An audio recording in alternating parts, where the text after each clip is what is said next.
Assalamualaikum warahmatullahi wabarakatuh. Alhamdulillah. Segala puji bagi Allah Rabbil Alamin. Dialah pencipta alam semesta ini. Bumi ini milik Allah. Langit yang terbentang luas, yang kokoh tanpa ada penyanggahnya, itu ciptaan Allah Jalla Jalaluh. Mentari yang terbit setiap pagi di timur, tenggelam di barat.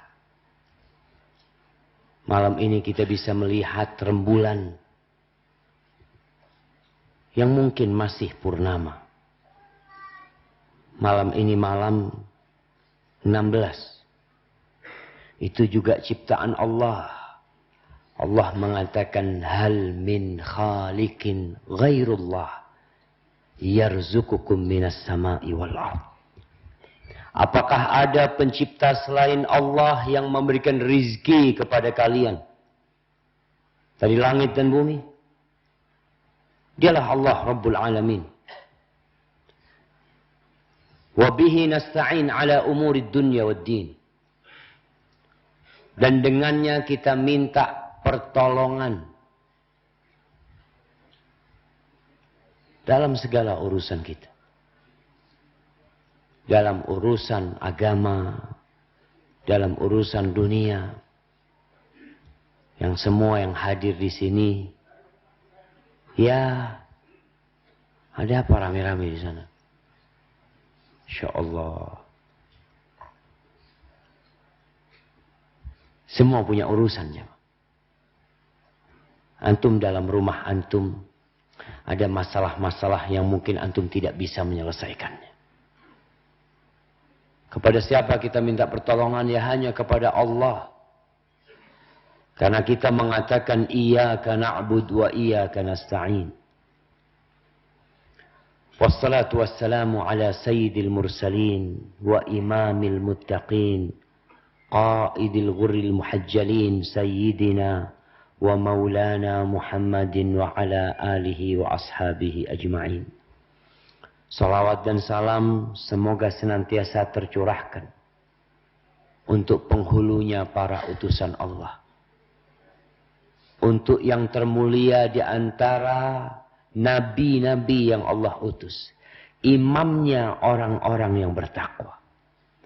Baginda Nabi kita Muhammad alaihi salatu wassalam. Keluarga beliau, istri-istri beliau, putra-putri beliau, dan seluruh sahabat Nabi. Semoga Allah meridhai kita bersama mereka. Amma ba'd, ahibati fillah. Tatkala banyak musibah yang menimpa, tatkala banyak problematika yang datang, petaka beruntun, doa-doa seakan tak kunjung dikabulkan.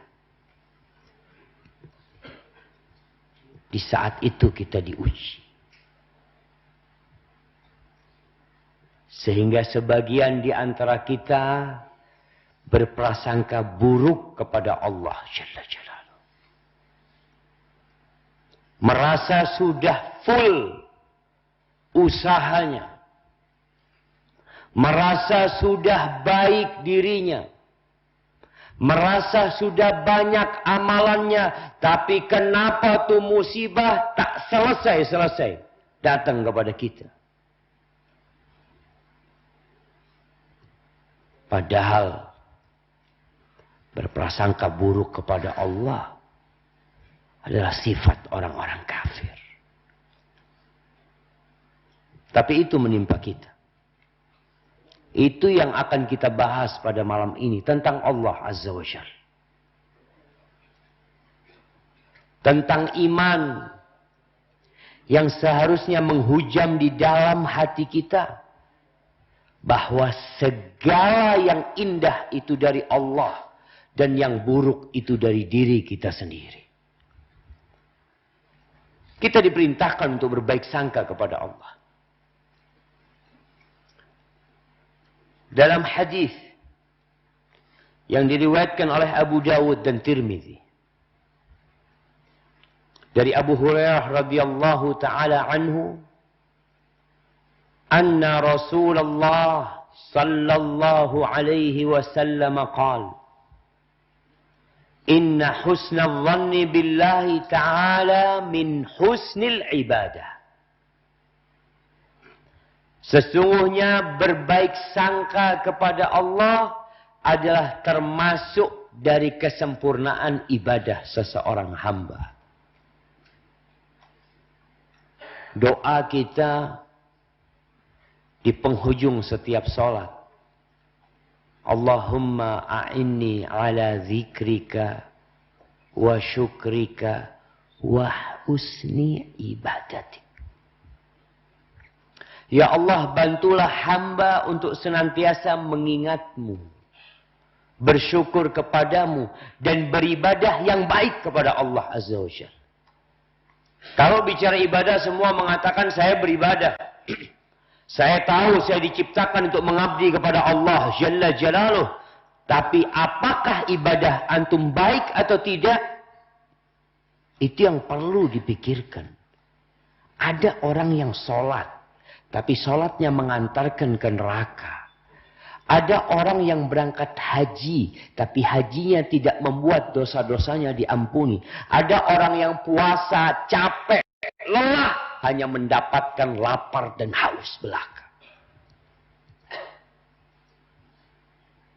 Berbaik sangka kepada Allah termasuk ibadah yang baik kepadanya. Dan seorang yang berbaik sangka kepada Allah, Allah akan kasih apa yang dia sangkakan kepada Allah. Dalam hadis yang diriwayatkan Imam Bukhari dan Muslim dari Abu Hurairah radhiyallahu anhu, qala an-nabiy sallallahu alaihi wasallam, Nabi bersabda alaihi salatu wassalam, yaqulullah ta'ala, Allah berfirman. Artinya ini apa? Hadis Qudsi. Apa bedanya hadis Qudsi sama Quran? Mana hadiahnya? Nah, lihat. Ini panitia kayak gini, jemaah. Nah, pengumuman banyak kali, hadiah wala satu. Baik, Pak, nyusul hadiahnya. Nah, fadhal. Al-Quran itu lafaz dan maknanya datang dari Allah, sedangkan hadis qudsi itu maknanya dari Allah, tapi yang melafazkannya dari Rasulullah, dan terdapat berapa, tapi untuk Al-Quran itu pasti mutafaqun alaih. Pasti mutawatir. Quran itu mutawatir. Kalau hadis qudsi ada yang dhaif, taib. Kemudian dan hadis qudsi tidak bisa disebutkan dalam sholat dengan Quran. Masya Allah, iya. Nggak bisa antum sholat baca hadis qudsi. Waladhdallin, amin. Ana inda dhanni abdi. Nggak boleh, jemaah. Itu firman Allah. Naam. Tapi bukan Quran. Yang mukjizat, yang dengannya kita diperintahkan untuk sholat, itu Al-Quran. Hadis qudsi tidak. Dan tadi disebutkan hadis qudsi sebagian ada yang dhaif.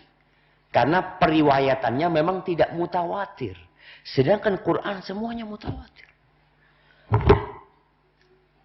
Masya Allah. Ada yang pegang mic juga. Apa kata Allah Jalla Jalaluh? Aku kata Allah, bergantung dengan prasangka hambaku kepadaku. Bagaimana antum berprasangka kepada Allah Subhanahu wa taala? Maka itu yang antum akan dapatkan. Dan di dalam Musnad Imam Ahmad, Nabi alaihi salatu wasallam mengatakan, innallaha azza wa jalla qala, sesungguhnya Allah azza wa jalla berfirman, ana inda dhanni abdi bi, aku bergantung dengan prasangka hambaku kepadaku. In dhanna bi khairan falahu wa in dhanna syarran falahu.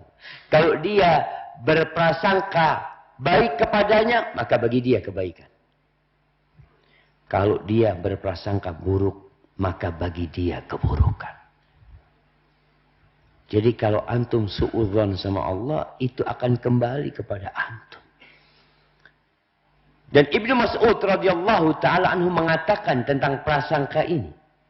Beliau mengatakan walladzi la ilaha ghairuh, demi yang tiada Tuhan selain Dia, ma'u'tiya 'abdun mu'minun syai'an khairan min husni dhanni billah.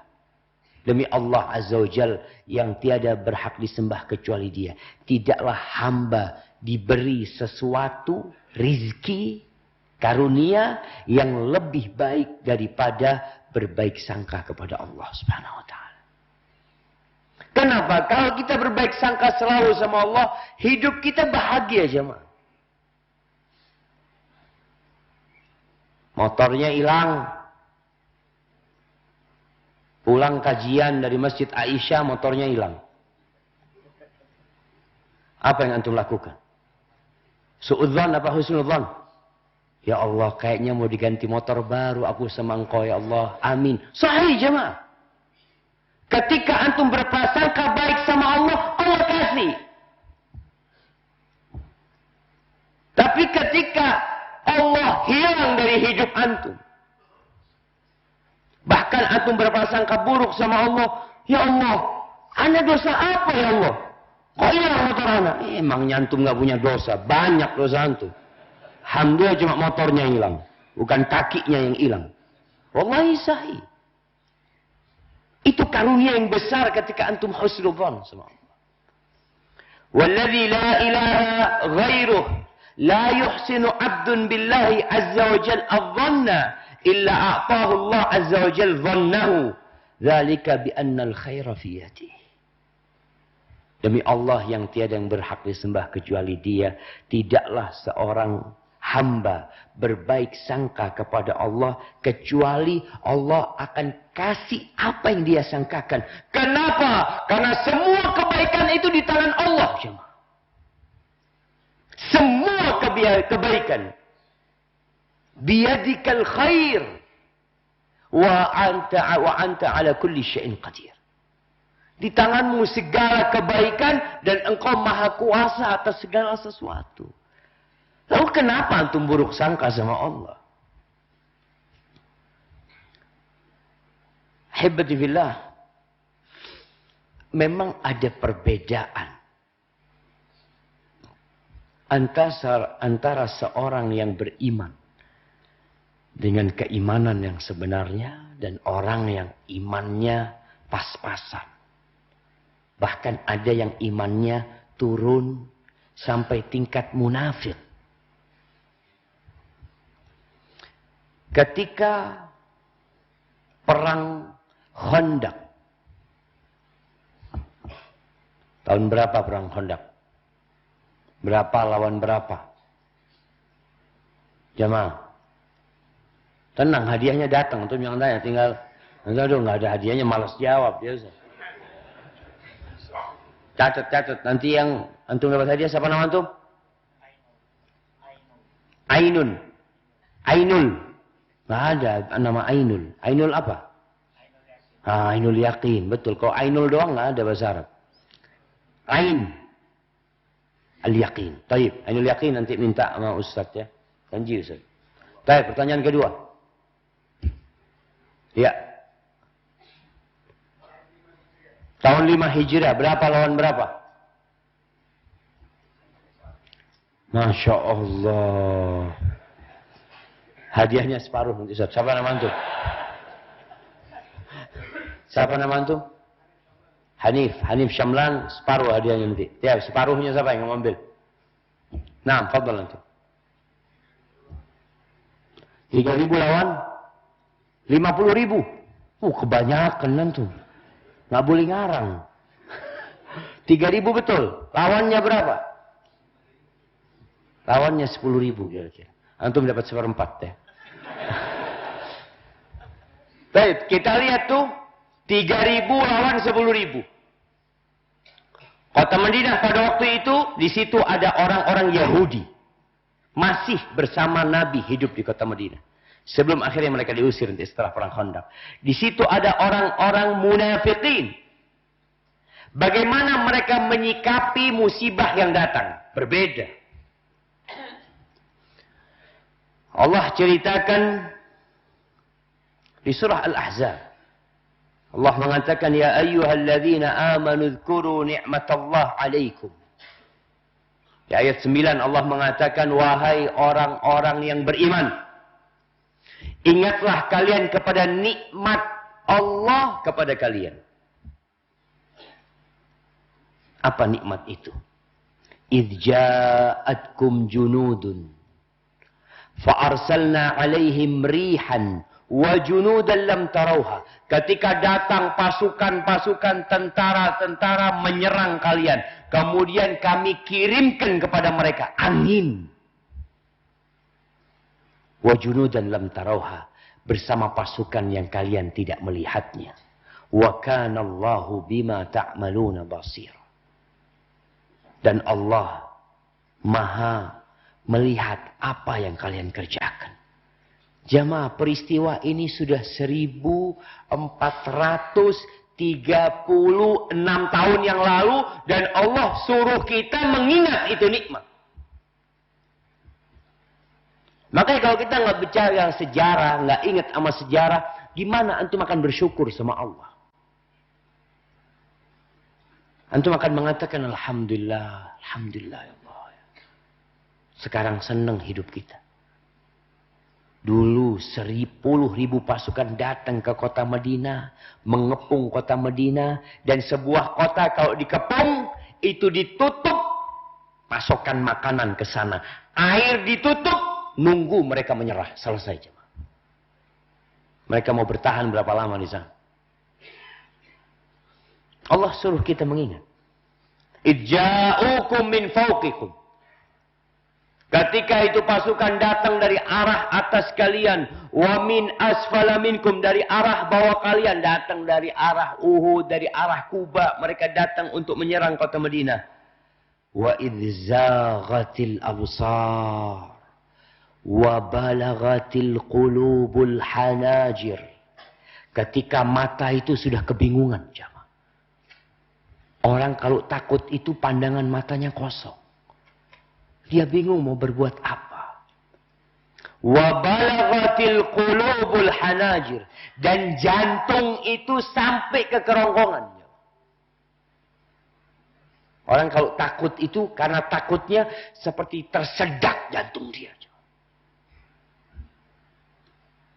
Lalu kata Allah, wa tadhunnuna billahi dhununa.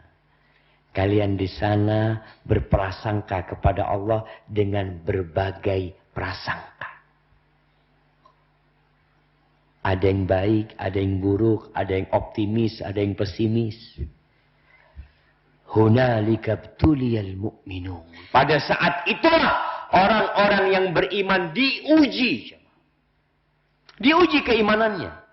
Kita jamaah kalau senang terus, nggak akan tampak mana yang beriman dan tidak beriman. Ini sama semua. Kalau kondisinya damai, ya Masya Allah, nggak ada apa-apa. Makanya orang kalau diajak makan bareng, itu selalu hadir. Yuk kita makan yuk. Anak traktir, bismillah.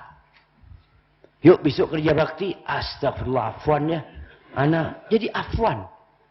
Makan bersama nggak ada afwan. Ketika kondisi nyaman, nggak nampak jemaah. Makanya fitnah itu datang untuk memisahkan antara emas yang asli dengan imitasi. Kelihatan nantinya. Dibakar tuh, oh ini yang tembaga, ini yang perak, akan terpisah dan akan terkumpul emas yang murni. Oh subhanallah. Ana dapat ilmu dari tukang emas. Dia ngomong ada zat bahan kimia itu. Oh subhanallah. Dia itu nanti akan memisahkan emas sendiri Ustaz, ketika dimasak. Ustaz. Pisah dari semuanya. Dari kata itulah fitnah disebut. Emas itu difitnah seperti itu. Seperti itulah orang-orang yang beriman. Wa zulzilu zilzalan syadida. Dan mereka digoyangkan jamaah.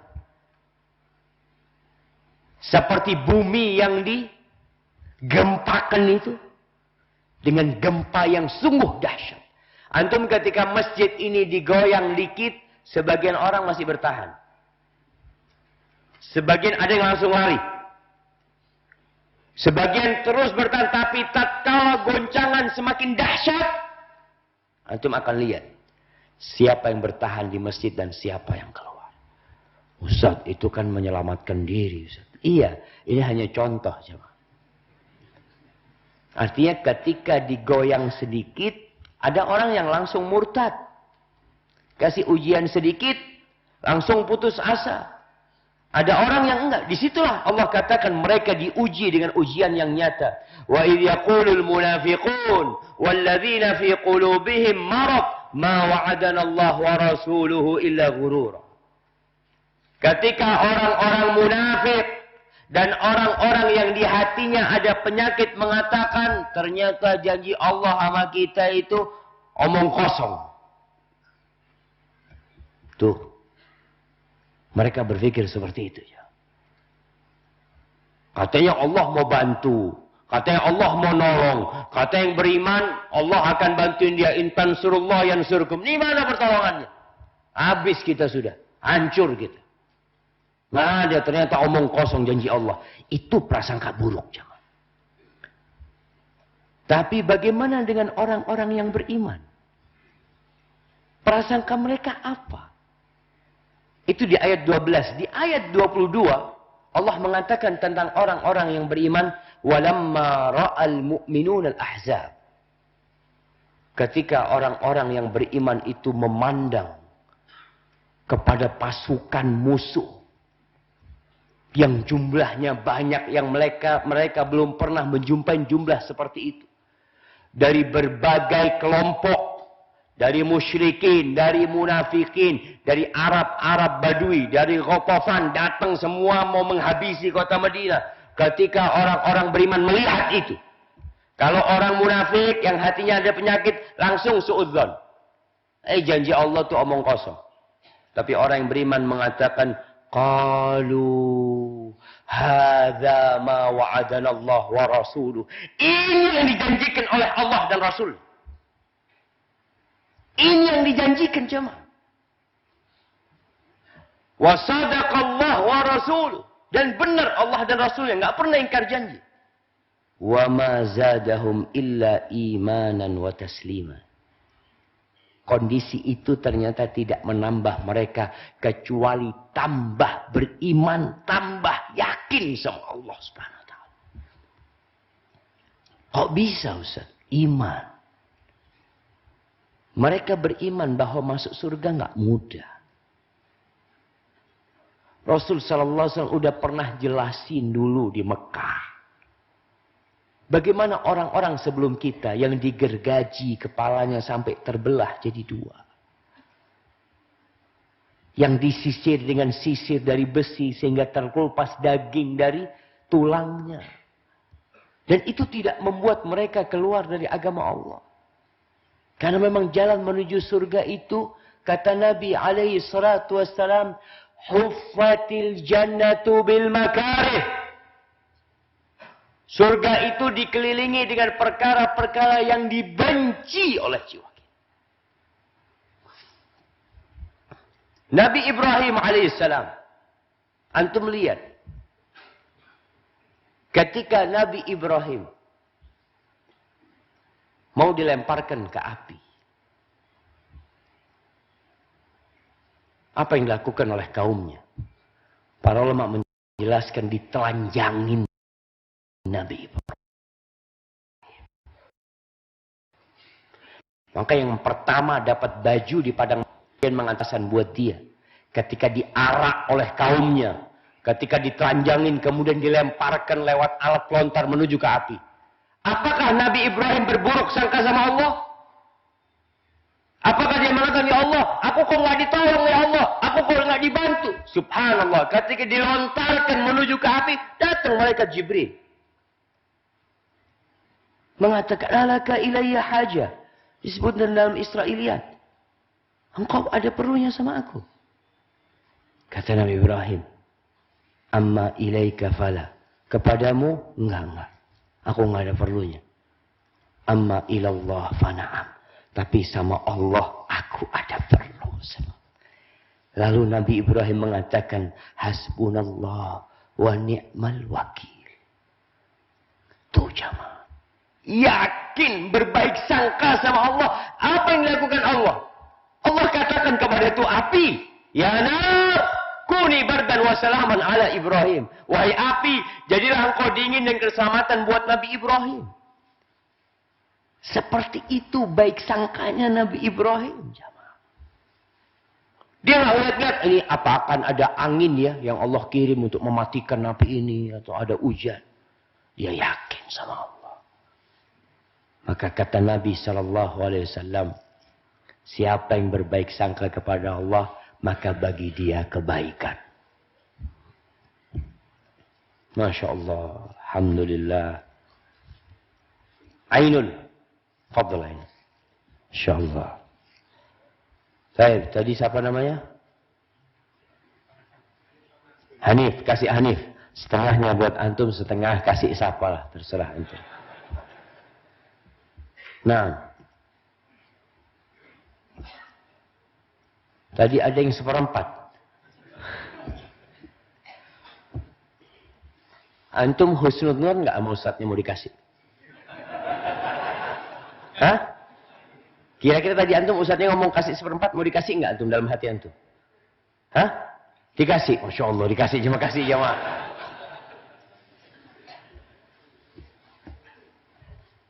Bismillah.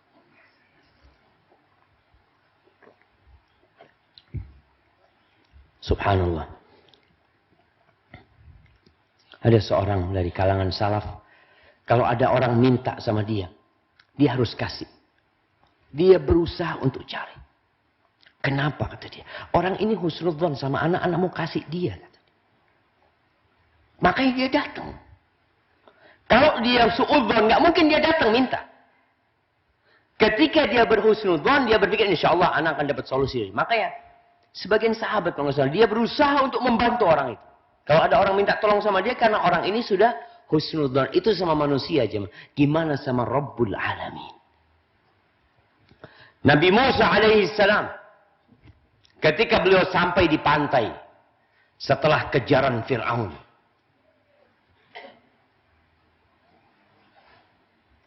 sampai di pantai, falamma tara al-jam'an qala ashabu Musa inna lamudrakun. Ketika dua kelompok itu saling melihat, pasukan Fir'aun sudah dekat. Kaumnya Nabi Musa mau lari kemana nggak tahu. Mereka akhirnya suudzon mengatakan habis kita sudah. Mati kita sudah. Kena kita tuh pasukan Fir'aun. Apa kata Nabi Musa alaihissalam? Ini husnudzon. Kalla inna ma'iya rabbi sayahdin. Nggak mungkin. Nggak mungkin kita bisa dihabisin sama Fir'aun. Sesungguhnya bersamaku ada Rabbku yang akan memberikan petunjuk kepadaku. Dikasih enggak jemaah? Dikasih sama Allah. Jadi kalau bicara, antum berpikir nggak ada solusi, nggak ada jalan keluar untuk musibah yang antum hadapi. Ini jalan buntu. Ketika itu antum harus husnudzon sama Allah. Pasti ada jalan keluar. Nabi Musa nggak urusan. Di laut kalau secara akal mau kemana kita? Mungkin akan ada kapal yang datang dilihat sama mereka kok nggak ada kapal. Nggak ada. Lautan itu terbelah untuk Nabi Musa dan kaumnya. Nabi Zakaria bertahun-tahun nggak punya anak. Biasanya kita kalau sudah bertahun-tahun nggak punya anak, berpikir kayaknya anak memang nggak dikasih anak sama Allah. Itu suudzon sama Allah. Dan engkau nggak akan dikasih anak. Nabi Zakaria dari sejak menikah muda Sampai umur 40 tahun, 50, 60, 70 terus berdoa. Zakaria mengatakan, walam akun bidu'aika rabbi syaqiya. Ya Allah, aku nggak pernah dengan berdoa kepadamu itu merasa susah, nggak ada. Aku yakin ya Allah, Engkau akan kabulkan doanya. Maka nggak berhenti berdoa. Dalam sebuah hadis Nabi SAW mengatakan, ud'ullah wa antum muqinuna bil ijabah. Berdoalah kalian kepada Allah dalam kondisi yakin akan dikabulkan sama Allah. Karena di tangan Allah segala kebaikan. Allah bisa kasih ya Allah. Cuma anak. Antum mau berapa anak? Allah ala kulli syai'in qadir. Dan Allah berikan kepada Nabi Zakaria. Nabi Yaqub alaihissalam. Setelah bertahun-tahun berpisah dengan Nabi Yusuf alaihissalam. Kalau Nabi Yakub nyebut Nabi Yusuf, berharap Nabi Yusuf akan ketemu. Apa kata mereka? Aduh, kau ini tetap aja nyebut-nyebut Yusuf. Udah habis Yusuf itu. Mau usah diingat-ingat lagi. Sampai buta. Dikatakan sampai 40 tahun penantian Nabi Yusuf. Apa kata Nabi Yakub? Di surat Yusuf ayat 87. Nabi Yaqub mengatakan, ya bani yadhabu fatahassasu min Yusuf wa akhi. Wahai anak-anakku, kalian pergilah. Tolong kalian cari-cari itu berita. Di mana Yusuf dan di mana adiknya. Wala tai'asu min rauhillah. Dan kalian jangan putus asa dari rahmat Allah. Jangan. Innahu la yai'asu min rauhillah illa al-qawmul kafirun. Sesungguhnya yang putus asa dari rahmat Allah itu tidak lain hanyalah orang-orang kafir. Sampai seperti itu Nabi Yusuf. Nabi Yaqub alaihissalam. Nggak pernah buruk sangka sama Allah. Nggak ada ucapan, aku kan Nabi ya Allah, kenapa kok nggak dikembalikan Yusuf? Enggak. Dia yakin kehidupan ini harus dilewatin seperti ini. Yakin bahwa semua takdir Allah itu indah. Ahibati fillah. Manusia bermacam-macam dalam bab suudzon. Sedikit dari kita yang selamat dari suudzon sama Allah. Kita nggak bicara suudzon sama manusia, sama Allah. Al-Imam Ibnul Qayyim rahimahullahu ta'ala dalam kitabnya Zadul Ma'ad. Di jilid ketiga, beliau menjelaskan tentang hakikat ini. Sebuah hakikat di mana manusia banyak buruk sangka sama Allah. Beliau mengatakan aktsarun nas yadhunnuna billahi ghairal haqqi dhanna as-saw' fima yakhtassu bihim wa fima yaf'aluhu bi ghairihi. Kebanyakan manusia itu berprasangka kepada Allah dengan prasangka yang tidak benar. Prasangkaan yang buruk. Baik yang berkaitan dengan dirinya sendiri atau yang Allah lakukan kepada orang lain.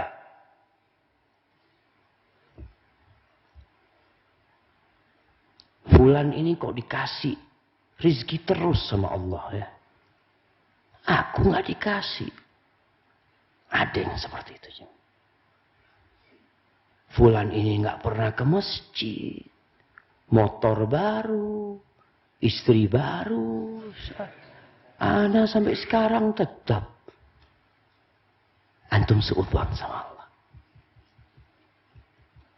Nih buat yang santri. Kadangkala ada santri ketika daftar ke Madinah.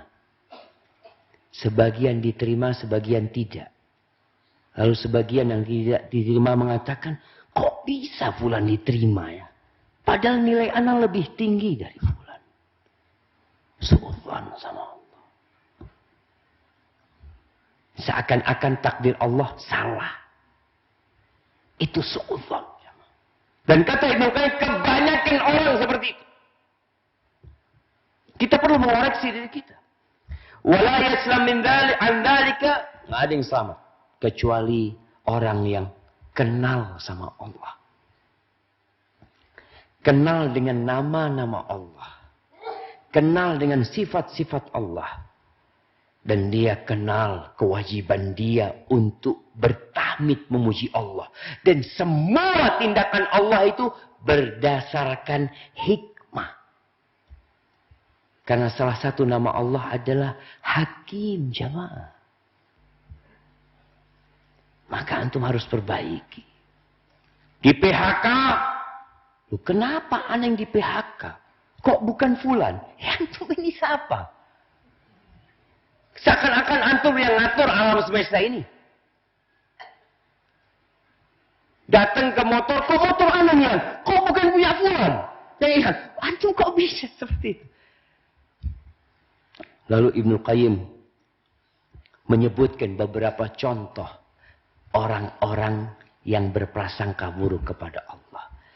Beliau mengatakan, faman qanita min rahmatih wa ayisa min rauhih faqad dhanna bihi dhanna su'. Barang siapa yang pesimis, yang putus asa dari rahmat Allah, yang seakan-akan nggak akan dapat bantuan dari Allah, maka itu orang telah berburuk sangka sama Allah. Oh, kayaknya nggak mungkin sudah bisa. Kok nggak mungkin? Apa yang nggak mungkin buat Allah Jalla Jalla?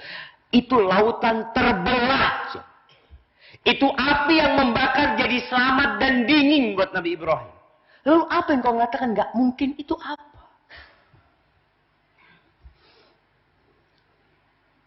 Wa man dhanna bi annahu la yansuru dinahu wa kitabahu. Dan barang siapa yang berprasangka Allah tidak akan menyelamatkan agamanya, tidak akan menolong hamba-hambanya, tidak akan meninggikan kitabnya. Sebagian orang melihat, Ustaz, gimana saudara kita yang ada di Rohingya, saudara kita yang ada di Uyghur, yang ada di Palestina, kok kayaknya Allah tidak membantu mereka. Antum jangan suudzon sama Allah. Allah pasti membantu. Tapi kenapa sampai sekarang belum dibantu? Allah punya hikmah. Ketika perang Uhud, Rasulullah SAW sampai terluka. Patah giginya, pecah gigi Nabi SAW. Itu gelang-gelang besi masuk di pipinya. Hamzah terbunuh. Mus'ab terbunuh. Radhiyallahu ta'ala anhum. Dan Nabi tidak berburuk sangka sama Allah. Kita kadang-kala suka cari kambing hitam. Allah ingatkan. Ma asabaka min hasanatin faminallah. Kebaikan yang menimpamu itu dari Allah. Dan keburukan itu dari dirimu sendiri. Maka kalau ada orang berpikir Allah tidak akan menolong agamanya, Allah akan menghilangkan Islam ini, selama-lamanya tidak akan ada lagi Islam di muka bumi ini, maka dia telah berburuk sangka sama Allah. Jamaah, ketika nih umat Islam ditekan dan tikan, sampai mereka tidak berdaya, sampai mereka mengatakan mata Nasrullah, kapan pertolongan Allah, ketika mereka berlepas diri dari semua ketergantungan, ketika itu ala inna nasrallahi qarib. Pertolongan Allah itu dekat.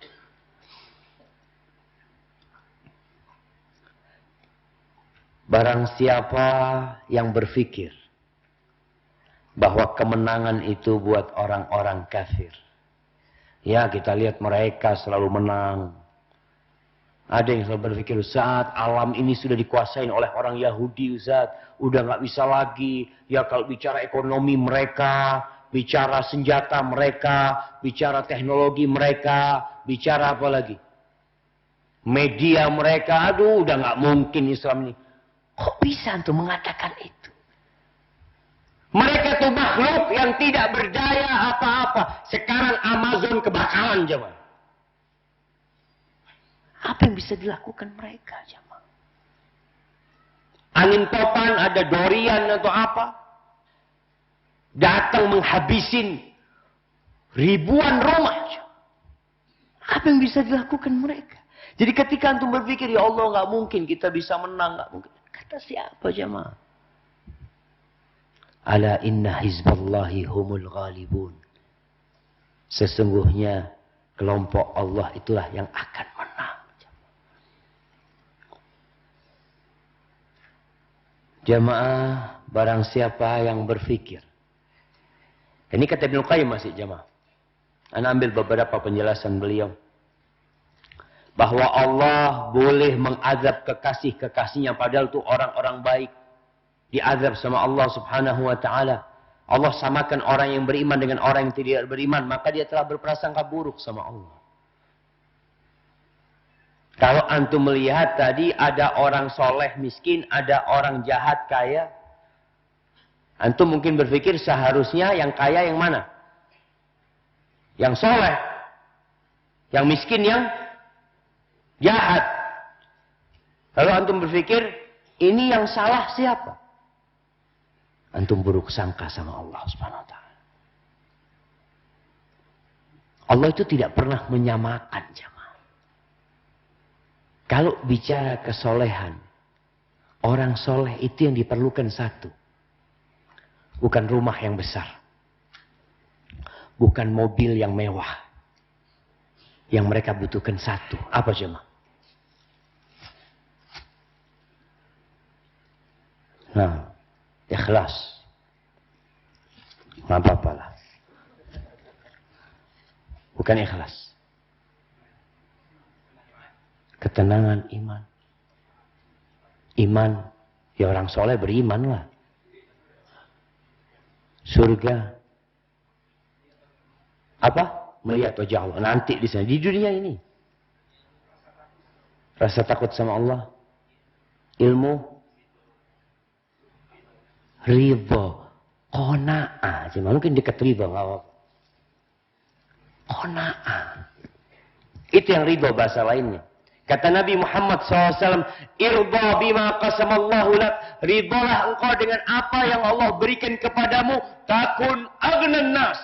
Engkau akan jadi orang paling kaya di muka bumi. Ridho. Jadi kalau antum kaya nggak punya ridho, miskin antum jemaah.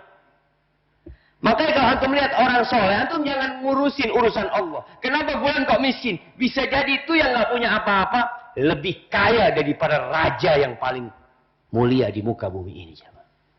Makanya kata Imam Syafi'i, "Idza kunta dza qalbin qanu, fa anta wa malikud dunya sawa." Kalau engkau memiliki hati yang menerima, engkau dengan raja yang paling kaya di muka bumi ini sama. Maka ingat, kita harus husnudzon sama Allah Subhanahu wa taala. Barang siapa yang berprasangka bahwa manusia diciptakan tanpa diperintah dan dilarang, ya udah pokoknya hidup. Udahlah hidup ini sekali nikmatin. Dia berprasangka bahwasanya nggak ada larangan, nggak ada perintah, bahwa Allah tidak mengutus utusannya, Allah tidak menurunkan kitabnya, Allah itu membiarkan makhluk seperti binatang, maka dialah yang seperti binatang. Karena ada perbedaan manusia dengan binatang. Ketika dia berprasangka bahwa manusia seperti binatang yang tidak ada aturan, berarti dia adalah binatang itu sendiri. Makanya kata Allah tentang sebagian manusia, ulaika kal an'am. Mereka itu seperti binatang. Ternak. Balhum adal. Bahkan mereka lebih parah. Kemudian kata Ibnul Qayyim, wa man dhanna annahu yudayyi alaihi amalahu salih. Barang siapa yang berprasangka bahwasanya amal soleh yang dia kerjakan itu nggak ada nilainya nanti. Nggak akan ada pahalanya. Padahal dia beramal ikhlas lillahi ta'ala. Dan dia berprasangka, ya mungkin Allah mengazab ana, amal ana dihapuskan semua. Maka dia telah berprasangka buruk kepada Allah Jalla Jalla. Kemudian barang siapa yang berprasangka. Kalau dia meninggalkan sesuatu karena Allah, dia berprasangka Allah tidak akan kasih ganti buat dia, maka dia suudzon sama Allah. Ini buat teman-teman yang hijrah, yang kadang-kala takut meninggalkan pekerjaan yang haram untuk berpindah kepada yang halal. Dalam bayangan dia, Anda takut nggak dikasih ganti sama Allah Subhanahu Wa Taala. Anda belum punya pekerjaan lain. Antum suudzon sama Allah. Man taraka syai'an lillah, awadahu Allah khairan min. Barang siapa yang meninggalkan sesuatu karena Allah, pasti Allah kasih ganti yang lebih baik dari itu, jemaah. Bukan sama, jemaah. Kalau antum berpikir seperti itu, ya tadi antum sudah hijrah kadangkala, udah ngaji, tapi kok kayaknya ana nggak digantiin sama Allah. Ana dulu Ustaz, ketika belum hijrah, ana punya rumah Ustaz, ana punya mobil, ana punya motor, ana punya istri. Sekarang hilang semuanya Ustaz. Kok kayaknya anda nggak dikasih ganti sama Allah. Yang membuat antum tidak dikasih ganti sama Allah, karena antum suudzon sama Allah. Terus anda harus nunggu berapa tahun? Sampai mati antum nunggu. Ya lama banget. Nggak lama cuma. Kullu ma huwa atin qarib. Semua yang datang itu dekat. Dekat sekali. Maka ketika antum meninggalkan sesuatu karena Allah, dan antum melihat kok semuanya hilang yang dulu ana miliki, husnudzon sama Allah. Ya Allah, kayaknya Allah akan membersihkan aku dari dosa-dosaku. Allah ingin melihat apakah aku sabar atau tidak. Apakah antum pikir Rasulullah SAW tidak diuji?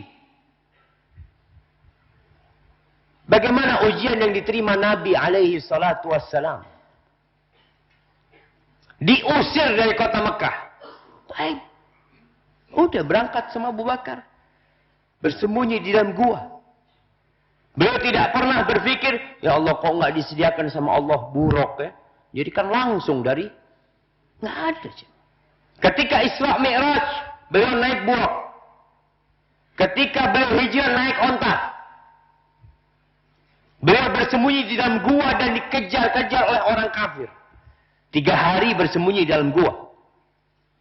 Ketika ini kisah yang menakjubkan jemaah. Insyaallah. Azan. Ya Allah, fadhil.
Allahumma salli wa sallim ala nabiyina Muhammad.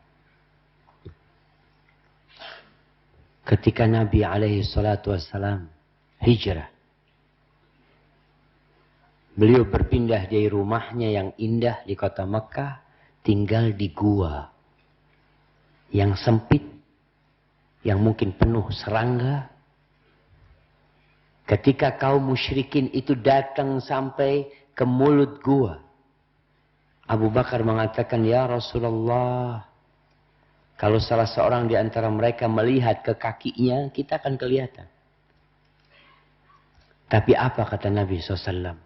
"Ya Abu Bakar, ma dhannuka bithnain Allahu thalithuhuma." Bagaimana perasaan kamu, wahai Abu Bakar, dengan dua orang yang ketiganya adalah Allah Azza wa Jalla?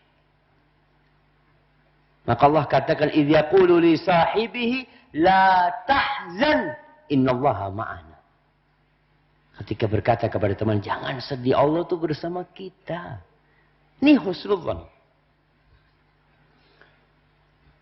Ketika ada orang yang berdoa memohon dengan permohonan yang sebenar-benarnya, dengan penuh ketundukan, dengan penuh keikhlasan, dia angkat tangan, segala cara dia lakukan, lalu dia berpikir, aduh kayaknya nggak dikabulkan sama Allah. Antum suudzon sama Allah. Ahibati fillah,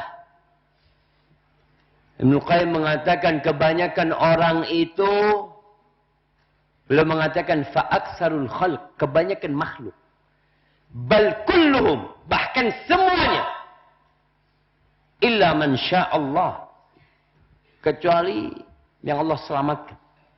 Yadhunnuna billahi ghairal haqq dhannasu. Hampir semuanya itu buruk sangka sama Allah. Bentuknya seperti apa? Kebanyakan manusia itu berkeyakinan bahwa hak dia tidak dia dapatkan. Dia merasa sesuatu yang seharusnya dia miliki tidak dia miliki. Seharusnya dia dapat lebih dari itu. Seharusnya itu kebanyakan manusia, kata Ibnu Qayyim. Ya cuma kalau ngomong nggak kelihatan. Tapi gerak-geriknya seakan-akan dia mengatakan Allah mendolimi aku. Seakan-akan, jamaah. Itu banyak manusia seperti itu, jamaah. Hampir semuanya. Allah menghalangi aku dari apa yang seharusnya aku miliki. Itu seharusnya milikku. Subhanallah. Terus bagaimana cara selamat dari ini? Dari suudzon itu, jamaah. Yang pertama, hendaklah kita bertaubat kepada Allah. Beristighfar setiap waktu dari prasangka buruk itu. Nabi alaihi salatu wassalam selesai sholat duha, beliau membaca Rabbil firli watub alayya innaka antat tawwabur rahim 100 marrah. Beliau itu berdoa setelah sholat duha, ya Allah ampuni aku dan berikan taubatmu kepada aku ya Allah. Sesungguhnya engkau maha menerima taubat dan maha pengasih. 100 kali beliau baca selesai sholat duha. Sahabat yang lainnya duduk bersama Nabi SAW. Dihitung Nabi mengatakan berdoa astagfirullah wa atubu ilaih.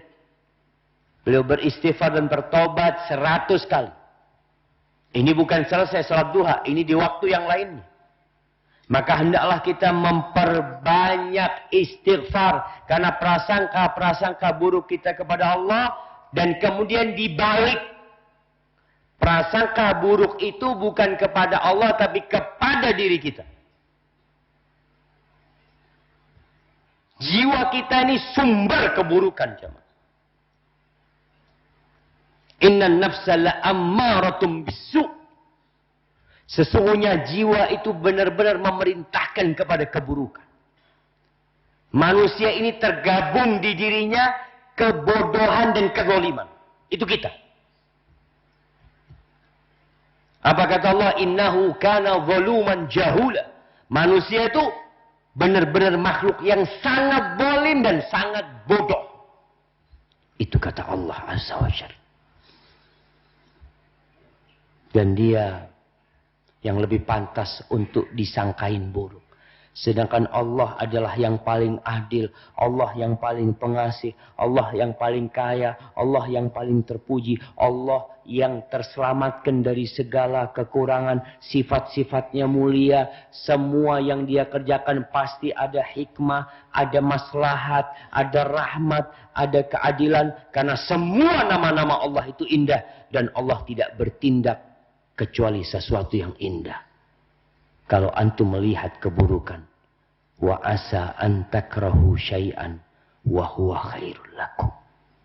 Bisa jadi yang kalian benci itu baik buat kalian. Dan sebaliknya, wa asa an tuhibbu syai'an wa huwa syarrul lakum. Bisa jadi yang kalian sukai itu buruk buat kalian. Wallahu ya'lamu wa antum la ta'lamun. Allah yang Maha tahu. Kalian nggak tahu apa-apa. Maka hendaklah kita mengkoreksi diri kita. Kembali kepada hadis yang tadi kita bahas di awal. Bahwa Allah berfirman. Ana inda dhanni abdi bi. Aku bergantung dengan prasangka hambaku kepadaku.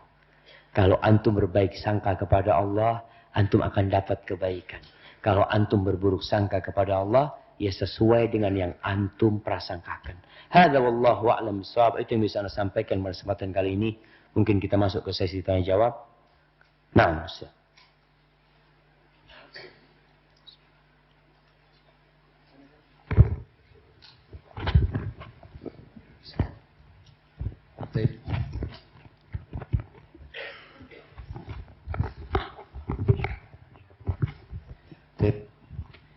Ada pertanyaan Ustaz? Bismillah, barakallahu fiik Ustaz. Mohon dijelaskan ketika kita belum berhasil mencapai sesuatu, kemudian kita membandingkan upaya yang kita lakukan tersebut dengan orang lain untuk evaluasi ke dalam. Apakah ini termasuk berburuk sangka kepada Allah? Dan bagaimana menghadapi orang yang selalu mengatakan qadarullah untuk menghindari koreksi dari orang lain? Jazakallahu khairan. Gimana? Coba. Tolong Ustaz.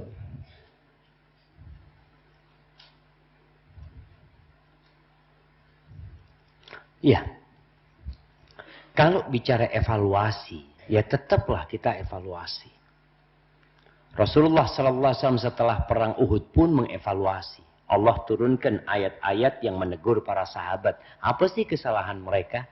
Kasih tahu. Jadi ketika kita berusaha lalu gagal, lalu kita mengevaluasi diri kita dengan membandingkan usaha, nggak ada masalah. Tapi jangan sampai ketika antum membandingkan usaha dilihat loh, padahal ana lebih bagus sebenarnya. Kenapa kok ana gagal ya Allah? Ini yang nggak boleh. Antum mulai berprasangka seharusnya antum nggak gagal gitu loh. Kalau bicara qadarullah wa masya'afal, memang itu yang harus kita katakan. Bukan berarti umpamanya ketika tabrakan, antum nabrak. Lalu antum katakan qadarullah wa masya'al, nah betul. Tapi ada evaluasi. Antum kalau nyetir jangan ngebut. Ini penyebabnya keburukan itu dari dirimu sendiri. Jangan nyalahkan orang lain. Ustaz, kadang-kala memang kita naik mobil tahu-tahu ada yang motong ke kanan Ustaz. Baik. Ketika antum sadar insya Allah ya antum harus hati-hati. Antum kasih bel atau apa, klakson pada orang tersebut. Adalah koreksi seperti itu. Tapi jangan sampai kemudian antum merasa tidak seharusnya Anda dapat itu. Seharusnya Anda sukses, seharusnya seperti ini. Itu yang jadi suudzon. Tapi ketika antum mau mengkoreksi apa penyebab-penyebab kegagalan, boleh. Ketika seorang mau masuk sebuah kampus, kemudian dia gagal. Kemudian dia belajar lagi. Oh kayaknya anak memang salah jawab. Tapi yang ditakutkan antum melihat, Ustaz, fulan ini nilainya di bawah ana Ustaz. Kok bisa diterima dia? Kayaknya nyogok dia itu. Udah urusan dia sama Allah, sekarang urusanmu sama Allah. Barakallahu fikum. Mungkin seperti itu. Apakah boleh berprasangka bahwa kalau kita mati nanti pasti masuk surga? Jamaah, memang kata Nabi SAW, la yamutanna ahadukum illa wahwa hasanul dhanni billah. Janganlah seorang mati di antara kalian kecuali dia berhusnudzon sama Allah. Bagaimana berhusnudzon sama Allah? Bukan bicara masuk surga. Bicara diampuni sama Allah SWT. Artinya kita banyak dosa. Ketika seorang beribadah dalam kehidupan ini, dia harus berada di antara khauf war raja. Berada di antara rasa takut kepada Allah dan berharap kepada Allah. Dua ini harus imbang. Ketika antum hanya berharap saja sama Allah, akhirnya antum akan meremehkan dosa. Makanya para ulama mengatakan orang yang meremehkan dosa itu suudzon sama Allah. Bukan berbaik sangka sama Allah. Karena Allah akan mengazab orang yang melakukan dosa. Lalu dia mengatakan, oh enggak, Allah aman lah. Allah itu maha pengampun, maha pengasih. Betul. Tapi kan Allah juga mengancam orang-orang pelaku dosa. Makanya orang yang berbaik sangka kepada Allah itu biasanya semangat beribadah. Bukan malah meremehkan sebuah ibadah atau meninggalkannya. Kemudian itu tadi rasa harap dan rasa takut harus bersamaan. Ketika mau meninggal dunia, memang dianjurkan di sana lebih besar harapannya kepada Allah supaya tidak putus asa. Artinya dia berharap, ya Allah aku banyak dosa ya Allah, tapi Engkau maha pengampun, Engkau maha pengasih ya Allah, semoga Engkau mengampuni aku. Bukan oh pasti anak masuk surga. Pasti masuk surga. Antum masuk surga karena rahmat Allah Subhanahu wa taala. Bukan karena amalan antum. Maka jangan sampai GR antum akhirnya seperti itu. Hadza wallahu a'lam bissawab. Baik, Ustaz, ini cerpen, Ustaz. Disingkat ya, Ustaz. Masya Allah. Intinya yang satu lembar ini, si ikhwan ini anak hasil zina. Pertanyaan pertama, apakah boleh dia dan harus menceritakan bahwasannya dia itu anak hasil zina kepada calon istrinya, dan nanti kalau menikah dinisbatkan kepada siapa itu binnya? Nah, kalau bicara apakah dia harus menceritakan dia hasil anak zina, tergantung kondisinya jamaah.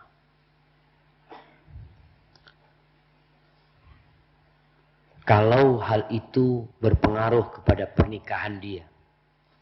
Nanti kalau perempuan itu tahu, mamanya dia merasa tertipu, maka antum harus ceritakan. Tapi kalau enggak, ya sudah enggak perlu diceritakan. Namun bicara nasabnya, dia dinasabkan kepada nasab ibunya. Kalau nama dia itu adalah umpamanya namanya Andi. Nama ibunya itu Siti. Nama bapak ibunya itu adalah Ahmad. Maka dia dinasabkan kepada Andi bin Ahmad. Kepada kakek dari pihak ibunya. Dia nggak punya kakek dari pihak ayahnya. Dan rasa menceritakan hal itu bukan aib dia. Karena bukan dia melakukan dosa. Maka antum katakan kondisinya seperti ini. Dan kita lihat jamaah, memang negeri kita ini sedang darurat zina. Jamaah. Darurat seks bebas. Ditambah lagi kemarin ada yang mau melegalkan seks dengan bungkus milkul yamin. Perbudakan.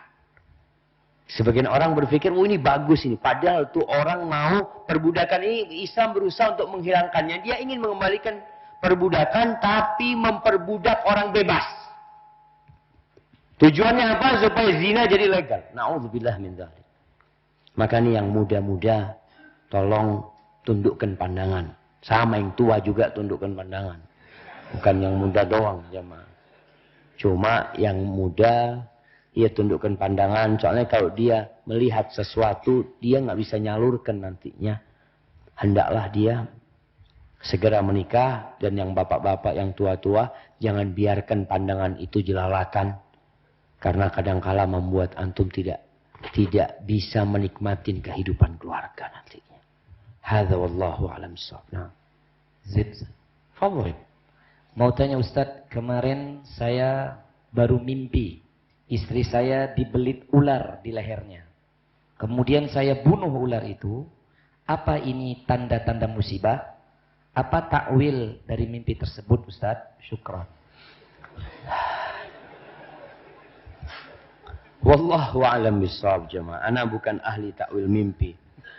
Tapi ana membaca di beberapa buku punya Abdus Salam Bali berkaitan dengan sihir ya, berkaitan dengan ruqyah. Memang di antara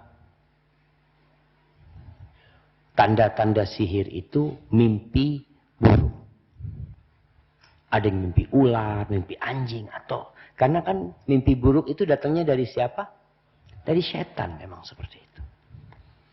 Yang pertama antum husnudzon sama Allah SWT. Mungkin itu peringatan supaya antum menjaga diri ya. Baca zikir pagi dan petang. Baca Quran. Ajak istrinya untuk membaca surat Al-Baqarah di rumah. Dengan harapan kalau memang ada sihir. Dan sihir itu benar keberadaannya. Maksudnya ada di rumahnya. Ada yang ingin keburukan buat dirinya. Dan keluarganya. Semoga Allah menyelamatkan engkau dari keburukan tersebut. Baik. Assalamualaikum Ustaz. Waalaikumsalam warahmatullahi wabarakatuh. Saya ayah dari 3 anak Ustaz, usia 33 tahun. Saya resign dari kerjaan karena sudah jenuh dan ingin lebih dekat dengan keluarga. Tetapi saya belum tahu mau usaha apa. Tapi saya yakin rezeki dari Allah pasti ada. Apakah saya termasuk husnuzon atau nekat Ustaz? Rencana saya mau usaha mulai dari nol. Nah, artinya jemaah, ketika antum meninggalkan sesuatu karena Allah, Allah akan kasih ganti yang lebih baik. Tapi kalau antum meninggalkan sesuatu karena jenuh, berarti bukan karena Allah. Aduh capek sudah. Karena kejenuhan itu. Maka niatnya yang berbeda di sini. Tapi ketika antum berpikir, enggak Ustaz, anak punya niat baik, ingin bersama keluarga. Entahlah apa yang anak kerjakan, tentunya orang itu sudah punya lah bayangan-bayangan. Dia berbaik sangka sama Allah, insya Allah lah anak bisa usaha, enggak ada masalah. Kalau dikatakan nekat, ya nekat ketika antum memang tidak berpikir dan tidak mau berusaha. Tapi tatkala antum meninggalkan kerjaan itu, dan antum memiliki planning, ingat ini meninggalkannya bukan karena Allah, artinya bukan karena pekerjaan itu haram kemudian dia tinggalkan, tapi karena dia jenuh di sini. Tapi dia ingin lebih dekat sama keluarganya, maka antum pikirkan, antum musyawarah dulu, kemudian antum istikharah, ada langkah-langkah. Karena bisa jadi yang menurut antum yang antum sukain itu buruk buat antum, siapa yang tahu? Kita tuh nggak tahu mana yang baik buat kita. Yang kita cintai atau yang kita benci. Antum sekarang benci sama pekerjaan antum. Jenuh sama pekerjaan itu. Bisa jadi itu baik buat antum. Kita nggak tahu. Makanya hendaklah seorang yang hendak melakukan sebuah tindakan. Dia bermusyawarah. Kemudian dia beristikharah. Setelah itu, bismillah. Jalani kehidupan antum. Hadza wallahu a'lam. Terakhir Ustaz. Nah. Ini pertanyaan menarik sekali Ustaz. Para penghuni surga masih mengerjakan sholat atau tidak? Dan kalau masih sholat, siapa imamnya? Masya Allah. Selesai jemaah, mereka sudah nggak sholat. Mereka bertasbih, iya. Pujian-pujian kepada Allah dilakukan. Tapi kalau sholat, jangan dipikirkan nanti ada sholat jamaah, ya orang lagi di rumahnya kumpul sama istrinya. Azan sudah, berangkat. Enggak jemaah. Fiha ma tashtahil anfus wa taladul a'yun. Tapi di sana omongan-omongan di surga semuanya qilan salaman salaman. Di situ adalah pujian buat Allah Subhanahu wa taala ya. Bacaan-bacaan yang indah. Artinya semua kenikmatan, bukan lagi beban buat mereka. Mereka selama ini beribadah, sholat, menghadap ke kiblat, menghadapkan hatinya kepada Allah, nanti mereka akan memandang wajah Allah Subhanahu wa taala. Semoga kita termasuk yang masuk surga dan memandang wajah Allah. Rabbana zalamna anfusana wa illam taghfir lana wa tarhamna lanakunanna minal khasirin. Allahumma qsim lana min khasyatika ma tahulu bihi bainana wa baina ma'asik wa min ta'atika ma tuballighuna bihi jannatak wa minal yaqini ma tuhawwinu bihi alaina masa'ibad dunya wa matti'na bi asma'ina wa absarina wa quwwatina ma ahyaytana waj'alhu al-waritha minna waj'al tha'rana 'ala man zalamana wansurna 'ala man 'adana ولا تجعل مصيبتنا في ديننا ولا تجعل الدنيا أكبر همنا ولا مبلغ علمنا ولا تسلط علينا من لا يرحمنا سبحان ربك رب العزة عما يصفون وسلام على المرسلين والحمد لله رب العالمين. السلام عليكم ورحمة الله وبركاته. Waalaikumsalam warahmatullahi wabarakatuh.